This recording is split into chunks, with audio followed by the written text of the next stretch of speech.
Hi everyone, it's Dr. Jhawar with Revive MD Direct Primary Care.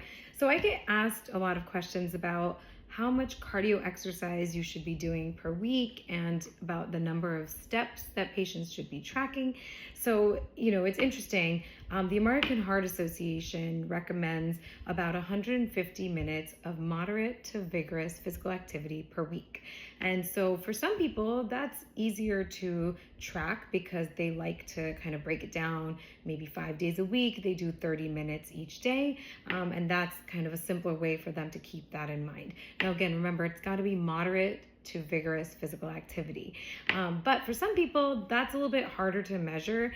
And, the American Heart Association doesn't have certain guidelines on daily step targets.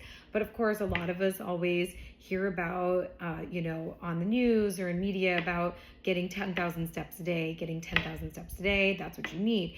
Now, yes, getting 10,000 steps a day is very beneficial, of course, but many of us don't reach those targets on a daily basis. We might be reaching about 7,000 steps a day, maybe 6,000 steps a day. So there was a big study that was done and looking at whether there was benefits and reduction of incidence of certain diseases with getting less than 10,000 steps a day.